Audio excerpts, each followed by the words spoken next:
Hey, if you just clicked on this video because you have an old Chevy or GMC and you're gonna be using this as a tutorial, let me just say really fast before we dive into the content what I'm trying to accomplish here, and then you can fast forward to whatever parts help you. So the goal here is to buy a winter beater, get it through emissions so you can get it tagged and on the road. We are gonna talk about a few things that pertain to this old truck, but also other old vehicles. We're gonna go through basic tune-up stuff here. So we're gonna do the fuel system, fuel filter. We are gonna do coolant flush, thermostat, burp in the system. We are gonna go through a basic ignition tune-up, so coil, ignition module. And we're gonna talk about some of the electrical things that you might notice on these old trucks that can be an issue for you if you don't stay on top of it. And last but not least, because everybody likes this stuff, I couldn't help myself. I put a 3-inch cat pack on it with a quiet muffler because I wanted something quiet, and I'll let you guys hear that at the end of the video. All right, let's dive into the content. I went and I scoured Facebook Marketplace, Craigslist, KSL, all those things to try and find a good used winter beater. What did I come up with? Well, in my mind, it had to have all-wheel drive or four-wheel drive. It had to be reliable, it had to be something proven, right? Okay, there's a lot of options out there, but it had to be something proven. And I like trucks, so let me show you what I got. Everybody, meet Lloyd. Lloyd is a 1995 Chevy, GMC 1500. This is the SL, okay? Now this has got the 305 V8 in it. It does not have the 5.7 that everyone's used to. It's a little bit smaller, basically the same thing. It's got the 305, it's got four-wheel drive. It's not in too bad a shape. It's got some American racing wheels and some 32-inch BF Goodrich all-terrains on it. It's got a nice little push bar in the front in case we run into anything, hope we don't. But the cool thing about this truck, well, a couple cool things. One is that the interior is in great shape. When I see one of these, I think crack dash. Nope, that dash is perfect under there. Now, obviously it's got a seat cover because these stock seats probably got some tears in them. But check this out. It's a stick shift. That's right, 3 pedals. So, pretty cool little truck. We're gonna be doing some maintenance on it today to make sure it's gonna get us to and from work every day. I'm gonna talk to you about that. Here's that 305 in all of its beauty. Let me zoom out. Okay, so, these trucks are referred to as the OBS, which stands for old body style. They ran from 1988 to 1998. This is a 95, so it is the last year of the TBI, not to be confused with TPI. This is throttle body injection. I'll show you that later. Pretty primitive stuff here, but if you're used to working on small block Chevys, this is gonna be pretty similar. This truck does have AC, so you've got a little bit more going on back here. But very similar to late 80s kind of architecture. Like I said, this is a 95. So what do we have planned today? I already replaced the fuel filter. That thing you could barely blow through. So we got a couple things we're going to address. It's got some oil leaks. So after I'm all done, I'm going to get up under it, spray it with some degreaser to let it sit, and then hit it with a pressure washer to try and determine where those leaks are coming from. We got some antifreeze for it. I always like to flush the antifreeze on any used vehicle I buy. I noticed that the stock, or the cap that was on it, was a 15 PSI cap, which I don't think is stock. This is 16. That just changes your boiling point a little bit. But anyway, sometimes these caps can give you issues, and I'll talk about some of the issues that I see. So we got a new cap for it. We've got a thermostat for it. And we've got this little coil ignition module, which I'll show you guys better once we get the cover off. And those are all going in. I can't remember if I said this or not, but a new Excel cap and rotor kit. I did already pull a couple plugs on it and look at it, and the plug wires look decent. Plugs look new, they look clean. So yeah, let's get to work. But first, maybe let me just tell you what I noticed it was doing. So one of the things that I noticed here, was the coolant temp. So 210 right here at 12 o'clock. I noticed the truck will get up to 210 and then it'll creep all the way up here to this kind of middle of the road 3/4 point. And then it's like the thermostat opens and it pops down and rides right in the middle. So I'm not sure if it's got an air pocket or maybe it just has a stuck thermostat, but that is one of the reasons why we're gonna do a coolant flush and replace the thermostat. Hopefully it fixes that. It also seems to crank a little bit longer to start, and some folks say that that could be all kinds of things. I replaced the fuel filter, but folks mentioned it could be a fuel pump relay, which I kind of think it's not. they mentioned, hey, do a tune-up on it. And sometimes a failing coil or worn cap and rotor could be the issue. So we'll pull those off, take a look, and see if maybe if that was a good call replacing those.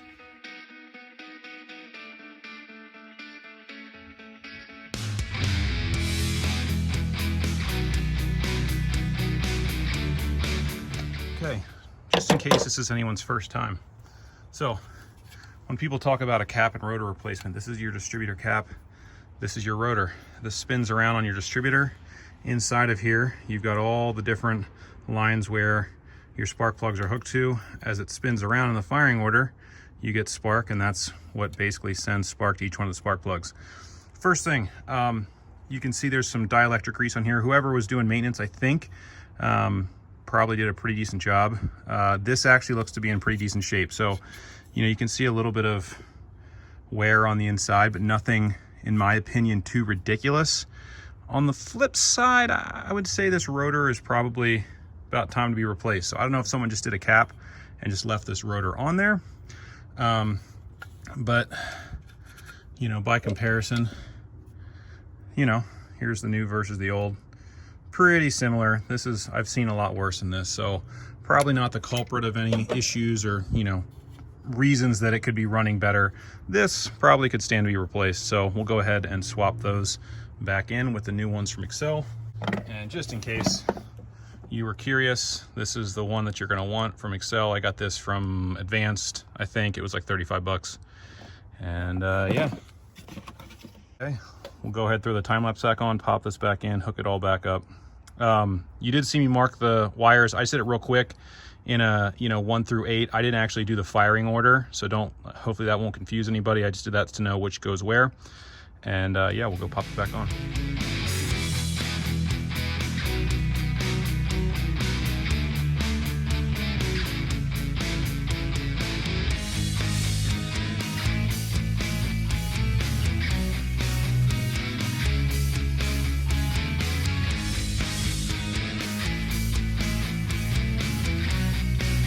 Just fired it up real quick just to ensure I got the order right before we do the coil. Sounds good. The next part on our list is this coil right here. And the main reason I'm replacing this is when I kind of did a once over of everything, it did look like the wires were in decent shape. You know, I looked at the plugs were good. I pulled 3. But if you look here, that coil, see all that kind of rust and corrosion? That might be, I wouldn't say the original, but it's getting up there. So this is probably good preventative maintenance. Again, it's like 35 bucks. It does look like there's some fuel lines that could be in the way. We'll see how hard it is to remove this.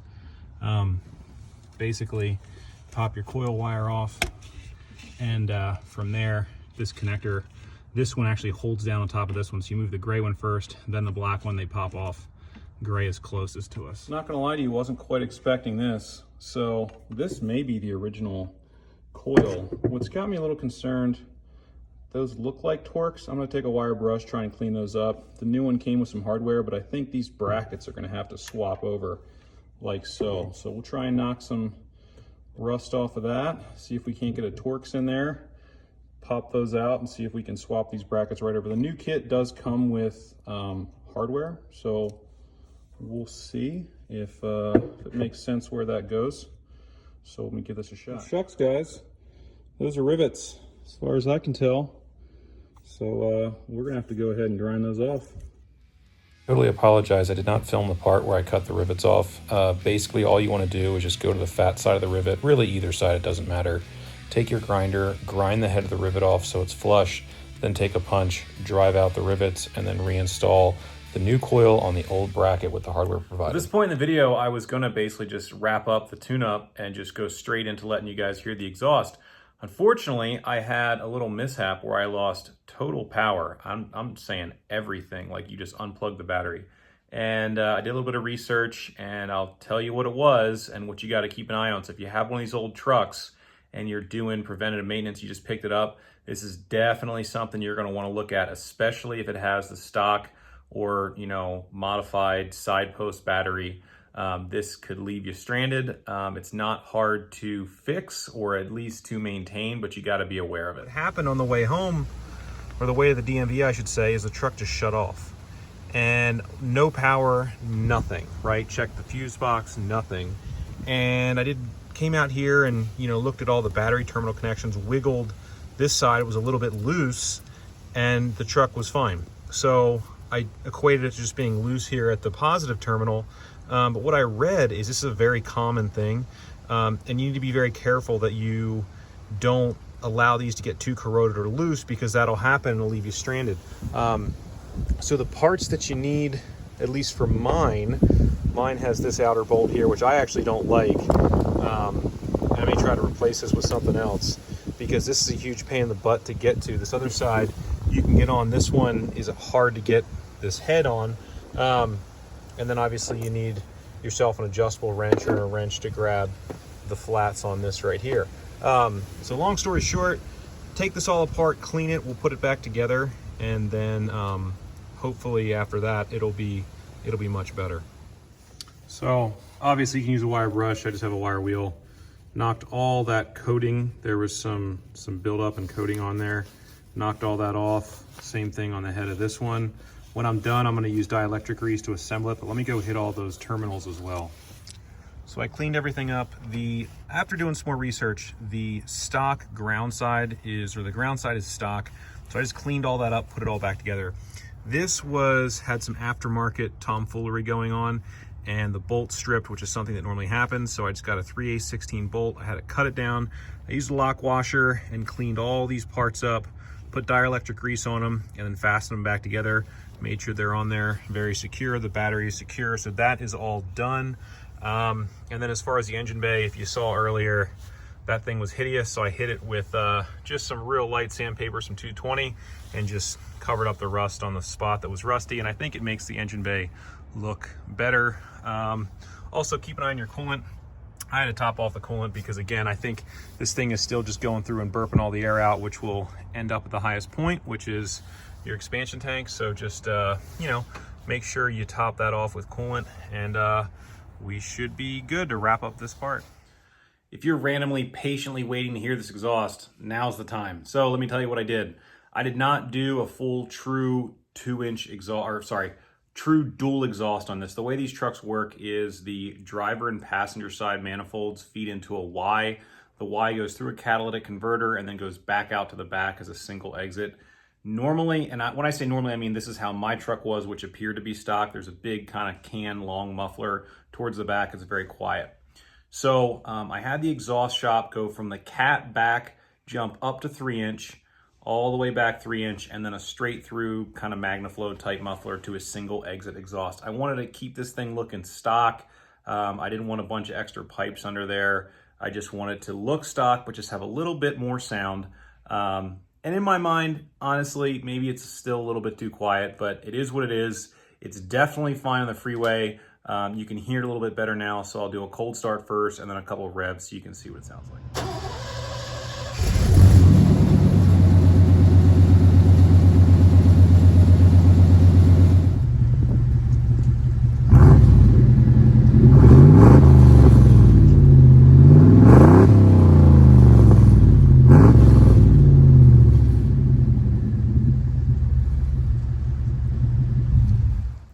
So that about wraps it up for what I'm doing in this video. I was able to get it through inspection. It passed after doing that quick tune-up. I feel better about it. The next thing is going to be making sure this thing is reliable and safe on the road. I tried to get an alignment, and they told me that they could not do the alignment just because of some of the parts in the front end were wore out. So I bought a kit off of one AA Auto. It's by far the least expensive I could find.